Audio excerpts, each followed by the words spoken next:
Hello everyone and welcome to the Ionic Compounds of Main Group Elements lecture.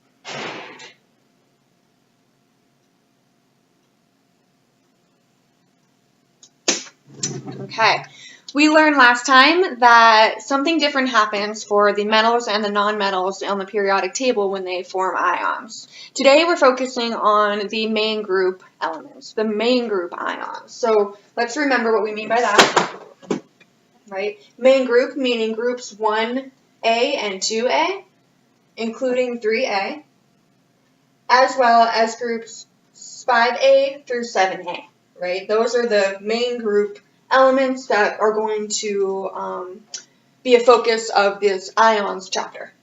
Okay, so let's write what we mean. So we are going to see an ionic compound coming from a metal cation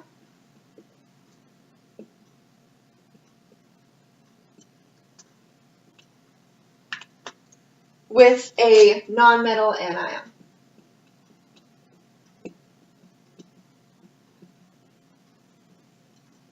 Okay. We learned that metal cations are what? Positively or negatively charged? Right, positively charged, right? Whereas a nonmetal anion is negatively charged. So when these ions form, they're not just going to float around by themselves, right? They are going to come together and link up with an ion of the opposite charge. That is a consequence of the electromagnetic force, right? The electromagnetic force of the universe. Positive and negative come together. Okay? Okay, and so when these two ions come together, as they attract together, they form the ionic compound.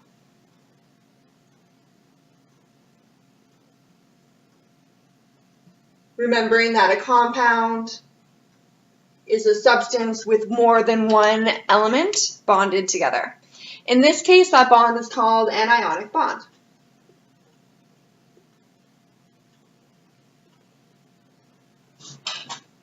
What results when the positive and negative charges link up together via the electromagnetic force.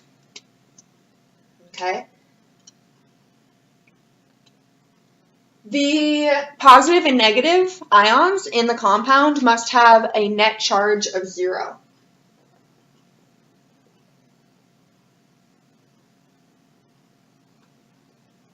Meaning the positives and negatives cancel each other out in the compound. Another thing about ionic compounds is that they exist not as individual pieces or as individual compounds themselves, but as an entire vast network of, it's called the crystal lattice, an entire vast network of ions linked up together called the crystal lattice.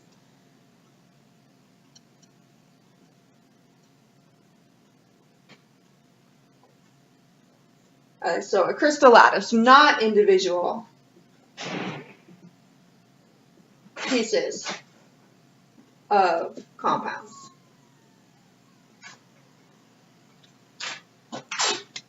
Okay, so let's talk about what happens when some examples come together, right? When some representative main group elements come together to form a compound.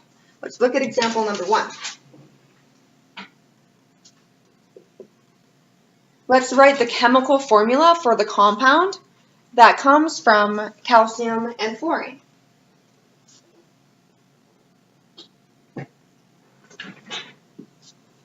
And you know what, I think before we get there, actually, I want to show you some things about what I mean about the crystal lattice, right, for the ionic compound. Let me show you this image here.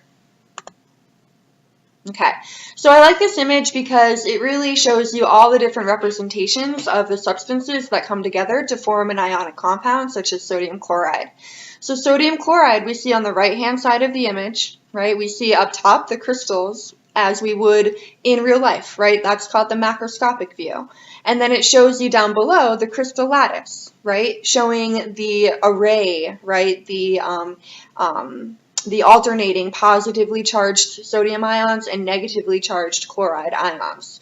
So this ionic compound comes from the elements. It comes from the elements of sodium on the left-hand side, right, which is a soft metal, which we played with in lecture, and then chlorine, right, which is the other element, Cl2, right? It's a gas. Sodium's a solid metal, right? Chlorine's a gas. But when they come together under the right conditions, they form sodium chloride.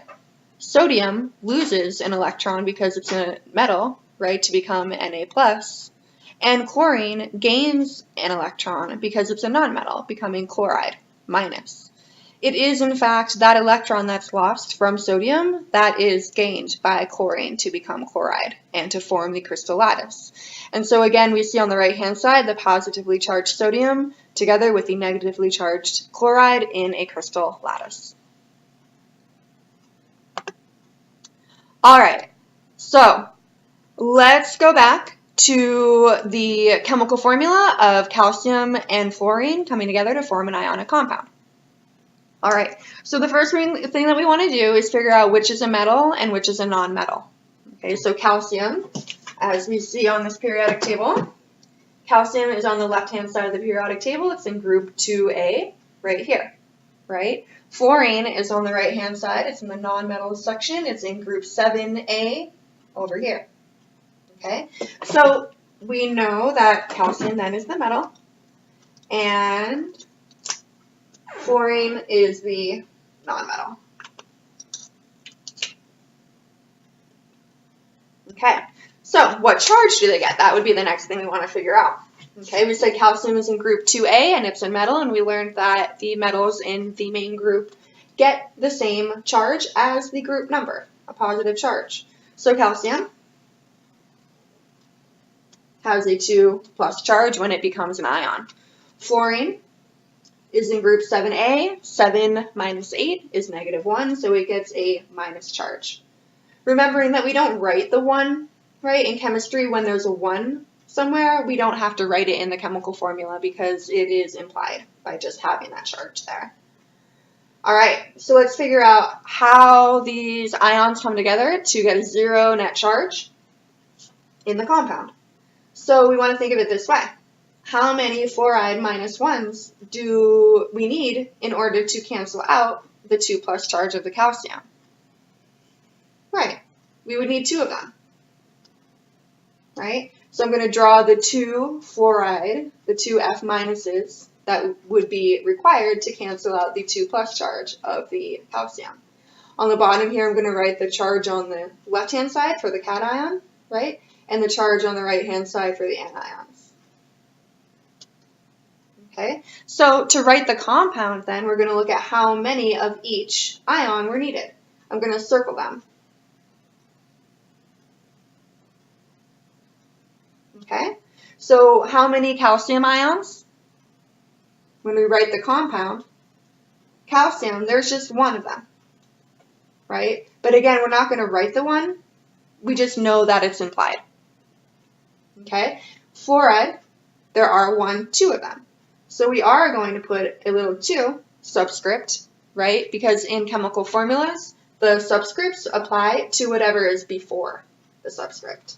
So that is our chemical formula, right? We know it's all set because a 2+ charge will cancel out a 2- charge to give an overall net charge of 0. And that's what we're looking for in the chemical formula. All right, so now let's name this, okay? So backing up over here, the way that we name the ionic compound for a main group element, main group ions, the metal cation, that name from the periodic table doesn't change. It stays the same.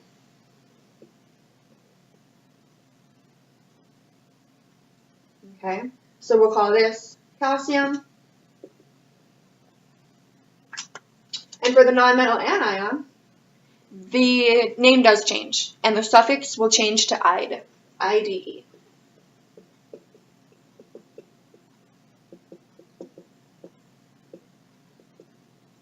Okay, so fluorine in the periodic table, the element, changes to fluoride.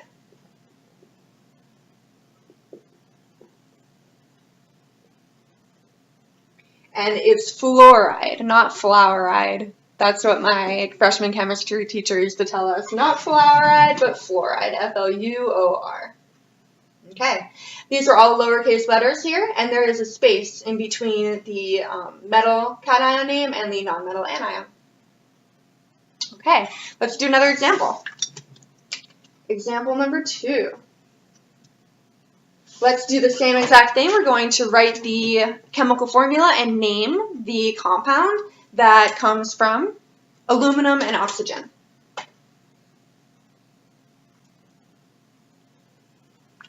All right. Once again, I want to back up and actually show you a picture of calcium fluoride.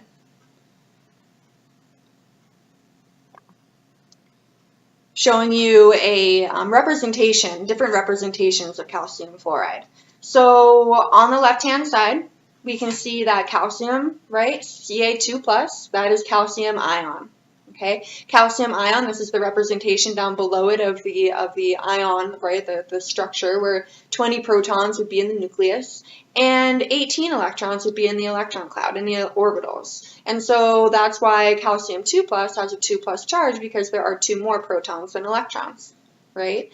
So we said that there need to be 2 fluorides for every 1 calcium ion, and so we see on the next little section there, these yellow structures show that there are 9 protons in the nucleus and 10 electrons in the orbitals, in the electron cloud.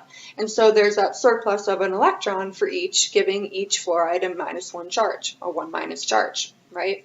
We see too that there are 2 fluorides with a -1 charge for every 1 calcium with a 2+ charge. And so when they come together, they form the crystal lattice, which is shown on the right-hand side, right?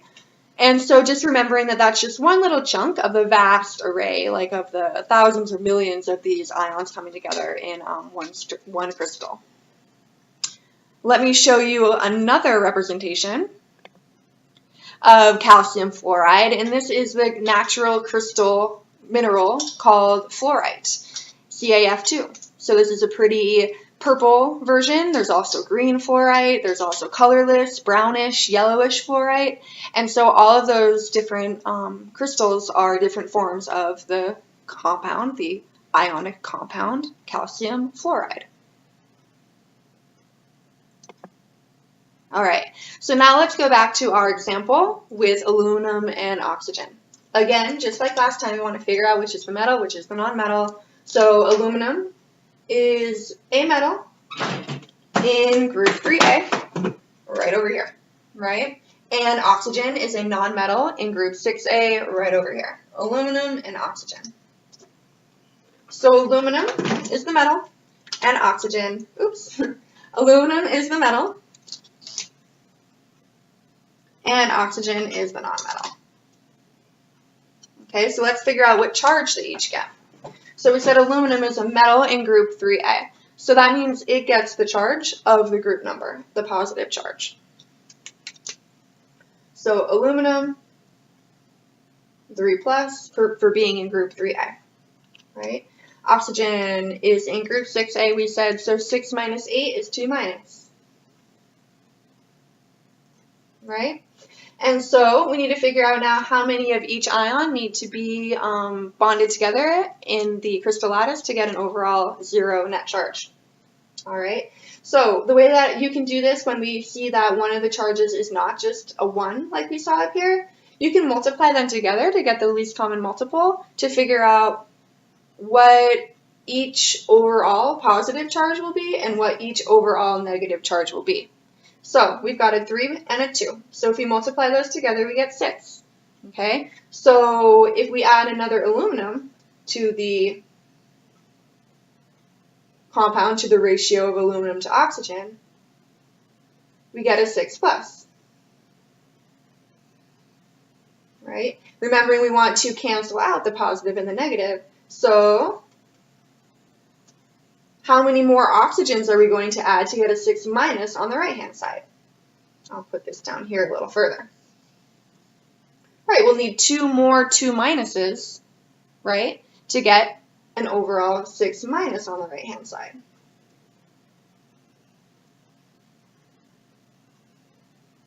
Okay? So when we do that, right, we see that the positive charges from that cations cancel out the negative charges from the anions. Okay, so let's circle each of these anions, and we're going to circle each of the cations to show how many of each of them are in the compound. Aluminum, how many? There are 2. So let's write that subscript 2, showing that there are 2 of whatever's before it, the aluminum. There are 3 oxides, so we'll write a 3 there. And that is our chemical formula. Remembering that the net charge is 0, so we are all set with that formula. Right? So, the way that we name this, again, the metal cation, the name doesn't change from the periodic table, so it's going to still be aluminum.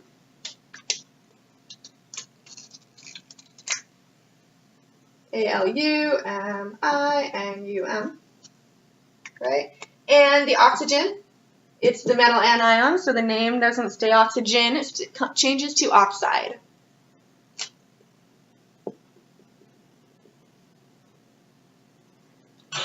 Okay, aluminum oxide, calcium fluoride.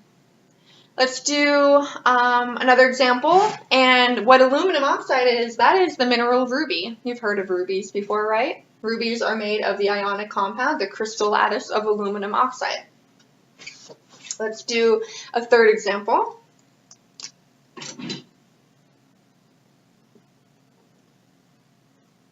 Let's write the compound from the name of magnesium sulfide.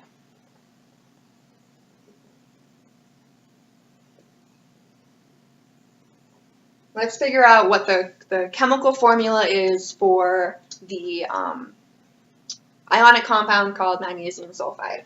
All right, so just like we did before, right, we're going to figure out what charge magnesium has by looking at the periodic table and what charge sulfide has by looking at the periodic table.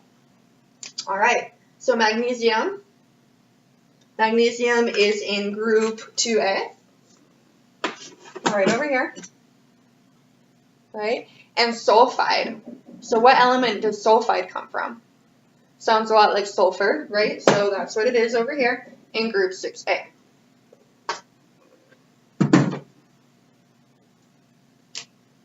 So magnesium in group 2A, it's a metal, so it gets a 2+ charge. Sulfur in group 6A, it's a nonmetal, so it gets a charge of its group number -8, so 2-. Right? 6 minus 8 is 2-. All right. Now we need to figure out how many of each of these need to come together to get a 0 net charge for the ionic compound. Well, in this case, there's a 2+ charge and a 2- charge. So they already cancel out the way they are. Right? 2+, 2-. Okay? So that means really there's only one magnesium ion and one sulfide that come together to form the ionic compound. So that ionic compound, the chemical formula, is just MgS. Again, checking that the charges of the cations cancel out the charges of the anions overall. 2+, 2-, that's a 0 net charge. And that is good to go. That is the chemical formula for magnesium sulfide.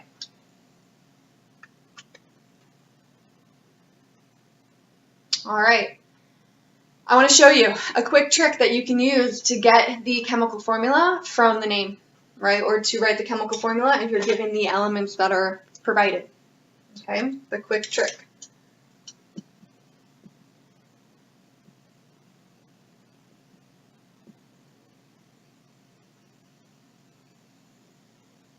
Okay,